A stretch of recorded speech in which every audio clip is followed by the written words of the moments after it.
The elegant dining room of Costello's Washington, D.C.'s bastion of culinary prestige thrummed with the hushed murmurs of power brokers and elite executives savoring their Thursday evening meals. Crystal chandeliers cast a warm glow over linen-draped tables, where deals were struck and alliances forged. Into this sanctum stepped Karoline Leavitt, the 27-year-old former White House spokesperson, her navy dress impeccable, a gold necklace bearing a simple L glinting at her throat, a family heirloom, not a political badge. Guided to a corner table by the maitre d', she prepared to meet senior media executives for a career-defining discussion. But as waiter Michael Brennan approached with menus, his professional smile froze. Spotting her necklace, his face hardened, and in a voice that sliced through the room's refined hum, he declared, "I'm sorry, I can't serve you. We reserve the right to refuse those who stand for certain values." The restaurant fell silent. Forks paused midair as diners recognized the young woman who'd once faced the nation's press corps. Karoline's cheeks flushed, but her composure held, a testament to her years under fire. What unfolded in the next 15 minutes transformed a routine dinner into a crucible of conflict, exposing America's fractured soul and sparking a national reckoning on professionalism, polarization, and the perils of snap judgments. This is the story of how one woman's grace and one man's error ignited a movement toward understanding in a divided nation. Hit that like button and subscribe to witness this seismic clash, a saga that reshaped lives and challenged a country to rise above its divides. Costello's had stood for 3 decades as DC's neutral ground, a haven where presidents, senators, and CEOs dined without fear of partisan ambush. Its owner, Giuseppe Costello, enforced one sacred rule. In these walls, we serve people, not politics. Karoline Leavitt, fresh from her tenure as the youngest White House spokesperson in modern history, embodied both admiration and controversy. Her poise under relentless media scrutiny had earned respect, yet her association with divisive policies drew ire. Now in the private sector, she was poised for a new chapter, meeting Catherine Mayer and James Rodriguez, executives from global media networks, to discuss a high-profile on-air role, a leap from government to media stardom. Michael Brennan, 34, a recent Seattle transplant with dreams of political journalism, had served at Costello's for 8 months. Professional by day, he vented strong political views online, sometimes hinting at encounters with DC's elite. His refusal to serve Leavitt stemmed from a catastrophic error. He mistook her L necklace for a political symbol, not the family keepsake it was, a gift from her grandmother upon college graduation. The confrontation erupted as Leavitt settled at her table. Brennan's words, loud and deliberate, stunned nearby diners. Senator Marcus Bennett, a political foe of Leavitt's former administration, frowned, sensing the dangerous precedent of service denied over perceived beliefs. Vanessa Johnson, a civil rights attorney dining 2 tables away, set down her fork, her mind racing through legal implications. Assistant manager Sophia Lee, overseeing the floor, moved swiftly toward the table, her heart pounding at the potential fallout. Leavitt, her voice steady despite the public slight, responded, "Could you clarify why you're refusing me?" Brennan doubled down, his tone righteous. "That symbol you wear, I have principles. I won't serve someone who backed those policies." The room held its breath, the weight of his accusation clashing with Leavitt's calm. At that moment, Mayer and Rodriguez arrived, witnessing Brennan's outburst. Rodriguez, Global Media's VP of Talent Acquisition, eyed Leavitt's response, knowing her handling of this crisis could define her fit for their network's balanced brand. Giuseppe Costello, alerted by the sudden hush, emerged from his office, his face tightening as he sensed a threat to his restaurant's storied neutrality. "Michael, what's happening?" he asked, his voice low but firm, recognizing Leavitt instantly. Before Brennan could answer, Leavitt spoke, her restraint a masterclass in grace. Your waiter has refused me service, claiming my necklace represents political views. Giuseppe's eyes widened in dismay. Ms. Leavitt, this is not our policy. I'm deeply sorry. Michael, to my office, now. Brennan, defiant, protested. Mr. Costello, I have a right to my principles.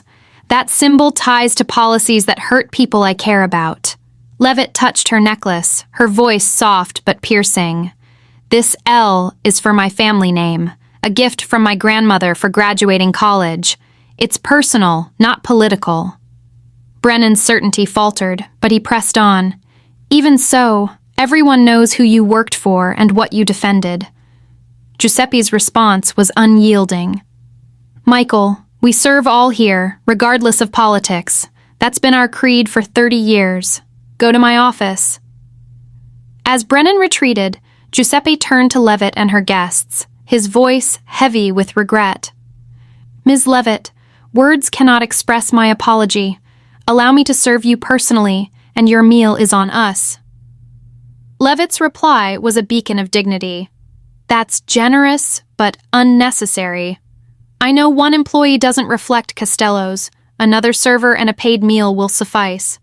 Her poise stunned the executives, Mayor noting her deft de-escalation, a skill vital for their network's vision. The incident might have ended there, a brief disruption smoothed by professionalism, but in the digital age, no public clash stays private. A congressional staffer at a nearby table had recorded the exchange, texting the video to colleagues. Within 15 minutes, it spread online. Costello incident trending as Leavitt's appetizers arrived. Social media split predictably. Some hailed Brennan as a principled stand-taker. Others condemned his unprofessionalism and factual error. Commentators fueled the fire, debating whether public figures deserved such treatment or if political bias had poisoned basic civility. In Giuseppe's office, Brennan's defiance crumbled as reality sank in. She said it was a family initial, he muttered, defensive. Giuseppe's tone was firm. Political or not, you violated our core policy. You knew this when hired. Showing Brennan his phone, flooded with notifications, he added, This video is everywhere. It's not just about Ms. Leavitt, it's our reputation. Back in the dining room, Leavitt steered her talk with the executives to her potential role, refusing to let the incident dominate. When Rodriguez praised her composure, she replied, In communications, we're judged by our response to the unexpected. Escalating would only distract from our goals, like your network's growth. Her focus impressed them, cementing her as a candidate for their high-stakes position. Online, the storm intensified. Senator Bennett tweeted, Saw someone denied service at Costello's over assumed politics. Whatever our views, this division is toxic. We need civility. Costello's social media drowned in comments, from support to boycott threats. Giuseppe, consulting his PR team, prepared a statement as Brennan was sent home, his fate pending. Patrons approached Leavitt's table with support, which she acknowledged graciously, redirecting one loud critic with, I appreciate you, but everyone deserves a chance to learn from mistakes. I've needed second chances myself. Her words, overheard and shared online, added depth to the narrative, shifting it from outrage to reflection. As dessert arrived, Giuseppe returned, his face troubled. Ms. Leavitt, the incident's gone viral. News outlets, including global media, seek statements. Rodriguez confirmed, Our news desk is covering it, though my presence here complicates things. Leavitt's response was profound. Mr. Costello, while you've handled this well, I worry your restaurant and waiter face outsized consequences for a misunderstanding, however wrong.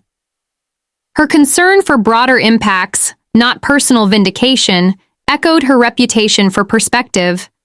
Giuseppe hesitated, then revealed, Michael called, asking to apologize in person. I told him it's your call, and his request is inappropriate after his actions. The table tensed. Rodriguez cautioned, You owe him nothing, Karoline. His conduct doesn't merit your time. Mayer suggested a private exit to avoid further drama. Leavitt paused, her mind weighing the moment's potential. "I'd like to speak with him," she said, her voice resolute. "Not for him, but for a larger purpose." Turning to Giuseppe, she added, "If he'll return, I'll meet him briefly after our business concludes." The executives exchanged looks, impressed by her boldness. Rodriguez nodded. "That's generous, but your choice." As coffee arrived, their discussion finalized a tentative deal for Leavitt as a senior political analyst, her handling of the crisis sealing her fit. Michael returned, his confidence shattered, escorted by Giuseppe to a private dining room. Leavitt, after bidding the executives farewell, entered, her presence calm but commanding. "Ms. Leavitt," Michael began, voice trembling, "I owe you an unequivocal apology. My actions were unprofessional, based on a wrong assumption." She sat, her gaze steady. "Thank you, Michael. What led you to see my necklace as political?" He shifted uncomfortably. "I thought the L was a symbol tied to certain movements, but even if it was, Mr. Costello made clear I broke the restaurant's code." He swallowed hard. "I've lost my job, likely my reputation here." Leavitt's response was startlingly empathetic. "I'm sorry about your job. That wasn't my intent in coming to dinner." Michael shook his head. "It's my fault. The video's everywhere. I'm getting threats. My social media's a war zone. People using this to push their agendas." Leavitt nodded, familiar with public scrutiny's distortions. "That's a reality I know well. Moments like this become symbols, detached from the people involved." Instead of ending there, she asked, "You mentioned journalism. What kind do you pursue?" Surprised, Michael shared his Seattle reporting roots and DC ambitions to cover politics. "I took this job to learn Washington's pulse," Leavitt pressed. "Has it?" His candor was raw. "I came with biases, assuming I knew people by their affiliations. Tonight showed how wrong that can be." Their talk stretched beyond apology, finding unexpected common ground. Despite clashing politics, they discussed media echo chambers and the challenges of public communication. Giuseppe, checking in, found them in deep dialogue about discourse's role in division. Leavitt turned to him. "Mr. Costello, this conversation's been revealing. While Michael's actions were wrong, there's learning here." To Michael, she proposed, "This incident's being spun by others. What if we shaped the narrative together?" He blinked, confused. "A joint statement?" She nodded. "Not sugarcoating your error, but highlighting what followed. How conversation can overcome assumptions. It could temper the online vitriol." The idea stunned Michael and Giuseppe. For Michael, it offered a chance to salvage his integrity. For Leavitt, it aligned with her emerging role as a bridge builder. With input from Costello's PR team and global media, they drafted a statement, released near midnight.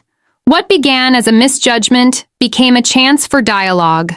"We believe America's discourse thrives on fewer assumptions, more direct talks, especially across differences."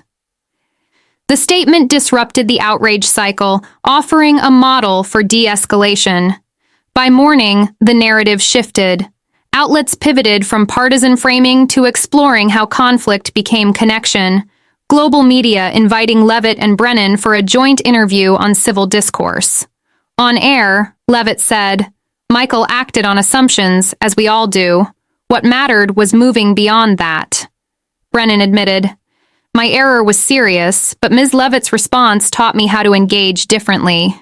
The interview's departure from typical escalation captivated viewers, sparking mixed reactions, admiration for its constructiveness, skepticism about its scalability. For Costello's, the resolution bolstered its neutral ground ethos. Giuseppe launched Common Ground Dinners, monthly events fostering cross-political dialogue, the first covered widely 6 weeks later. Michael, not rehired, joined a media startup focused on bridging divides, his candor catching their eye. Leavitt's global media role flourished, her Common Ground segment becoming a hit for seeking bipartisan solutions. The incident's ripple effects reshaped discourse debates. Researchers cited it as a de-escalation model, conflict programs adopted it, and Senator Bennett championed direct dialogue. Leavitt's necklace became a symbol, worn on air as a reminder of assumptions' dangers. 2 years later, Leavitt and Brennan collaborated on Beyond Assumptions, a Peabody-winning series of moderated talks at Costello's. Giuseppe reflected, "That night could have been another flashpoint. Instead, it showed that how we handle conflict, hostility, or curiosity shapes whether we stay divided or find better paths." This saga, from a necklace's misreading to a nation's reflection, offers hope. Subscribe for more stories of connection over conflict. Share below. When did a misunderstanding in your life lead to unexpected growth? Because as Costello's proved, even in division, humanity can prevail.